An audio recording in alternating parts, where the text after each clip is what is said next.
पक्षी नामक जंगल में एक मीनू चिड़िया नाम की चिड़िया रहती थी।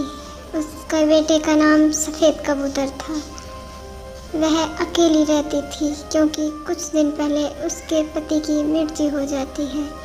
मीनू चिड़िया बहुत बहादुर चिड़िया थी। वह जंगल से अकेली दाना लाती और अपने बच्चे को बड़े प्यार से खवाती थी।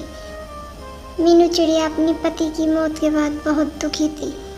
वहीं दूसरे पेड़ पर उसके पति का बड़ा भाई बिरजू और उसकी पत्नी और उसके बच्चे रहते थे, जिनकी निगाह उसके पति की जायदाद पर थी। एक दिन बिरजू की पत्नी बिरजू से कहती है, अरे बिरजू, तुम देख रहे हो मीनू चिड़िया अपने बच्चे के लिए अकेले ही दाना लाती है और कितनी ज़्यादा खुश रहती है। मुझे तो लगता है कि मेरे भाई के मौत का इंतजार कर रही थी, कब मेरा भाई मरे और कब ये आजाद हो जाए।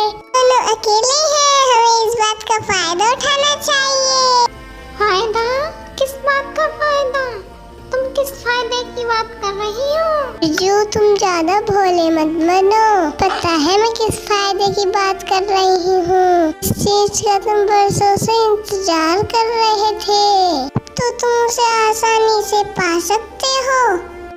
अच्छा, मैं समझ गया तुम किस फायदे की बात कर रही हो। तुम मेरे भाई की जायदाद के बारे में बात कर रही हो। मुझे लगता है तुम जल्दी अमीर होना चाहती हो। हाँ बिरजू, मैं भी जल्दी अमीर होना चाहती हूँ कि मैं अपने बच्चों को अच्छा खाना खिलाऊं। मुझे पता है मेरा भाई अब मर चुका है और मैं सारी जायदाद इस मीनू चिड़िया को लेने नहीं दूंगा।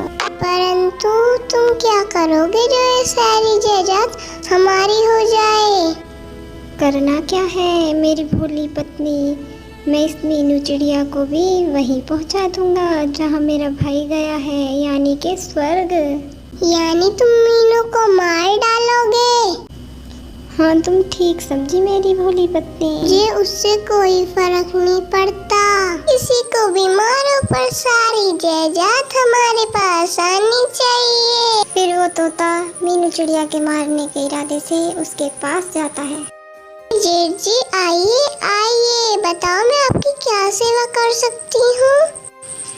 अरे मीनू चिड़िया, मैं यहाँ कोई खाने पीने नहीं आया हूँ, मैं यहाँ किसी अहम काम से आया हूँ। आप बताइए, आपको मुझसे क्या काम है?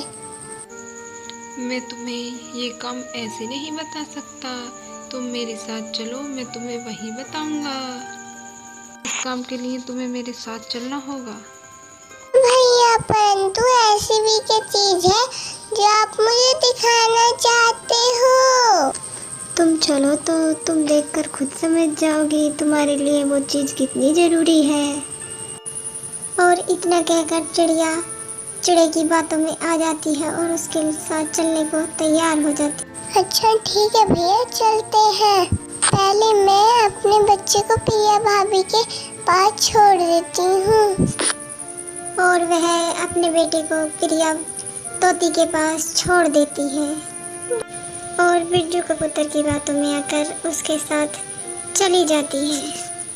और वो मीनू कबूतरी को एक सुनसान जंगल पर ले जाता है जहाँ कोई नहीं होता। भैया, आप मुझे कहाँ ले आए? यहाँ से दूर दूर तक कोई नजर नहीं आ रहा है। रुको मीनू कबूतरी, अभी आपको थोड़ी देर में पता चल जाएगा। फिर वो मीनू चिड़िया घबरा जाती है और उस तोते से डरने लगती है। अरे मीनू चिड़िया, तुम घबराओ मत, मैं ज़्यादा कुछ नहीं करूँगा, बस तुम्हें मार डालूँगा। अरे बिरजू भैया, मैंने ऐसा क्या कर दिया जो तुम मुझे मारना चाहते हो? मुझे तुमसे कोई परेशानी नहीं है, बस मुझे ये बात अच्छी नहीं लगती कि तुम मेरे भाई से इतना दूर हो। इतना कहकर वो दुष्ट तोता मीनू चिड़िया को मार देता है और मीनू चिड़िया की मौत हो जाती है और वह फिर अपने पेड़ पर आकर बैठ जाता है। अरे प्रिया, अब हो गया हमारा काम, अब देखना हम कितने अमीर हो जाएंगे। क्या कहा? हो गया हमारा काम? ये तो बहुत अच्छी बात है, परंतु एक मुसीबत आ गई है। अब इस सोनू चिड़े को कौन संभालेगा? अरे प्रिया, ये कोई मुसीबत नहीं है, अब तुम्हें एक मुफ्त का नौकर मिल जाएगा, अब घर के सारे काम इसी से करवाना।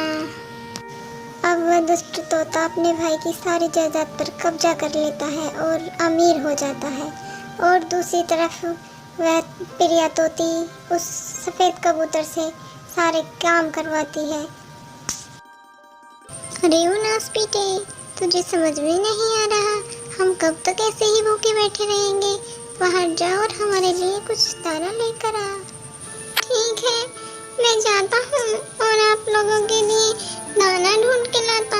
इतना कहकर वो सफ़ेद कबूतर दाना लेने चले जाता है और बैठकर रोने लगता है। मैं क्या करूँ माँ, ये लोग मुझे बहुत मारते हैं और मुझे खाना भी नहीं देते। मुझे तुम्हारी बहुत याद आ रही है। अरे शुक्र है मुझे ये खाना मिल गया, अब मैं इसे ले जाकर उन्हें दे दूँगा। और इतना बोलकर वो सफ़ेद कबूतर खाना लेकर चला जाता है और जाकर सफ़ेद कबूतर को दे देता है। रात को खाना खाकर वो दोनों सो जाते हैं, परंतु सफ़ेद कबूतर को नींद नहीं आती। वो अपना शीशा लेकर रो रहा होता है। मैं क्या करूँ माँ, मुझे आपकी बहुत याद आती है। ये लोग मुझे खाना भी नहीं देते और मुझे उससे नींद भी नहीं आती। सफ़ेद कबूतर रो ही रहा होता है कि अचानक उसे मीनू चिड़िया दिखाई देती है और वो कहती है, अरे सोनू, तुम क्यों डर रही हो? तुम तो बहुत बहादुर हो ना। अरे माँ, ये बहुत बुरे हैं, ये लोग मुझे खाना भी नहीं देते और सारा काम मुझसे ही कराते हैं। पूरे दिन मुझे बहुत परेशान करते हैं माँ। ये लोग बहुत बुरे हैं बेटा, इन्होंने मुझे भी बहुत परेशान किया और मुझे मार डाला। इस वजह से मेरी मृत्यु हो गई। पर तुम घबराओ मत, मैंने सबक सीखा कर ही यहाँ से जाऊंगी। मीनू चिड़िया की इन बातों को सुनकर वो दोनों नींद से जाग जाते हैं। अरे भूख, क्या कर रहा है? अभी तक सोया नहीं तू, चल सो जा। इतना सुनकर मीनू चिड़िया को और भी गुस्सा आ जाता और वह शीशे से बाहर आ जाती है। अरे मीनू चिड़िया, तुम यहाँ कैसे? मैंने तो तुम्हें मार डाला था। अरे ये चिड़िया नहीं, मीनू चिड़िया का भूत है, भूत। भूत? मुझे भूत से तो बहुत डर लगता है। अरे बिरजू भैया, हम लोगों ने आपका क्या बिगाड़ा था? हम लोगों ने तो आपको अपना माना था और आपने हमारे साथ ऐसा किया। मैं अभी आपके भाई के पास से आ रही हूँ और उन्होंने आपको भी अपने पास बुलाया है। इतना कहकर मीनू चिड़िया बिरजू को मार देती है और उसकी वहीं मृत्यु हो जाती है। यह देखकर पिंकी तोती भी सुधर जाती है और सफ़ेद कबूतर को अपने बच्चे की भांति प्यार करने लगती है और फिर वो तीनों आराम से ज़िंदगी गुजारते हैं।